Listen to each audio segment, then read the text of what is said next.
Serial में आने वाला है एक नया मोड़ राही करेगी अनुपमा से और भी ज्यादा नफरत। जी हाँ दोस्तों, सीरियल के अपकमिंग ट्रैक में आप सभी को जल्दी देखने को मिलेगा। ये राही काफी ज्यादा अनुपमा के बारे में सोचने लगती है और ये कहती है कि मम्मी हार जाती तो मेरी कोई भी इस तरीके से नहीं रोकता, और क्या थी माँ भी मेरे से फिर से ज्यादा प्यार करने लगती, पर उनके वजह से मेरे से फिर से नफरत करने लग गई हूँ और वह खत्म कर चुकी है। तभी राही ये कहती है अब मैं मम्मी को छोड़ने वाली नहीं हूँ। तभी प्रेम आता है, कहता है कि राही आखिरकार तुम इतनी ज्यादा परेशान क्यों हो। तभी प्रेम को धक्का देती है और यह कहती है कि तुम्हारे वजह से हुआ है, अगर तुमने पहले ही बता दिया होता कि मम्मी इस कंपटीशन में है तो मैं कभी इस कंपटीशन में हिस्सा ही नहीं लेती। और कभी प्रेम ये कहता है कि राही पहले नहीं पता था और मुझे पता हो तो तुम्हें जरूर बताता, मैं तुमसे कोई बातें छुपाता नहीं हूँ। तभी राही ये कहती है बस प्रेम, बस तुम तो वैसे ही भक्ति में लगे हुए हो और उनकी बातों को सुन के सिर्फ उनकी ही सोचते रहते हो, पर तुमने एक बार मेरे लिए सोचा होता ऐसा होता ही नहीं। तभी पराग वहाँ आता है और ये कहता है कि आखिरकार यहाँ क्या चल क्या रहा है। तभी राही ये कहती है कि देखिए अगर इसने मुझे पहले बता दिया होता मम्मी भी इस कंपटीशन में है तो ना ही मैं कभी इस कंपटीशन में हिस्सा लेती, मेरी फैमिली की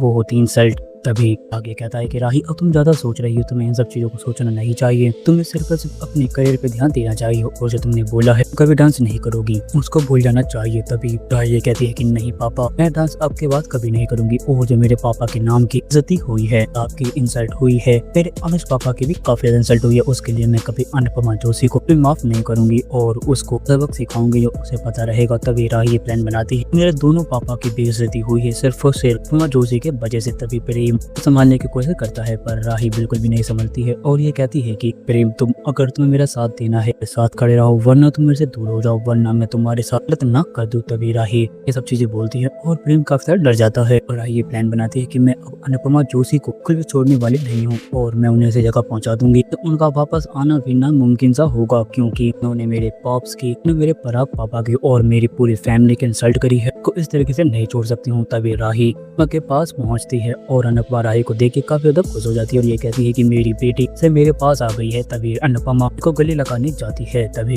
राही अनुपमा को धक्का देती है और देविका वहाँ पहुंच जाती है और जैसे वहाँ पहुँचते हैं राही माँ पे अपनी गन तान देती है और ये कहती है कि मैं आपको नहीं छोड़ूंगी, ये वजह से मेरी पूरी फैमिली की इंसल्ट हुई है। तभी देविका ये कहती है कि देविका तू ऐसी चीजें मत कर, तू पागल हो चुकी है, तुझे अपनी फैमिली की नहीं अपनी माँ की सोचनी चाहिए, माँ ने तेरे लिए कितना स्ट्रगल किया है। तभी राही ये कहती है कि मुझे आपका ज्ञान नहीं चाहिए, मुझे आप लोगों की बात सुननी है, बस इन्होंने मेरी फैमिली की तुछाली है, मेरे पॉप्स की जो तुछाली है, मेरे पॉप्स का नाम जैसे मिट्टी में मिला दिया। क्या वह कर सकती थी कि ये हार जाती तो आज पॉप्स का नाम हमेशा हमेशा के लिए पर हो जाता। तभी ये कहती है कि वाराही तुझे खाली अपनी जीत चाहिए, माँ की नहीं, इतना तो समझना चाहिए था, पर तूने बिल्कुल भी नहीं समझा, पर तूने जो किया है ये तुझे कोई भी माफ नहीं करेगा। जी हाँ दोस्तों, अब क्या करेगी राही अनुपमा के साथ, आप अपनी कमेंट बॉक्स में राय हमें जरूर बताएं। अगर आपको यह वीडियो पसंद आई हो तो आप इस वीडियो को लाइक करिए, हमारे चैनल को सब्सक्राइब करना ना भूलें। मिलते हैं आप अगले वीडियो में, जब तक के लिए राधे राधे, जय श्री राम।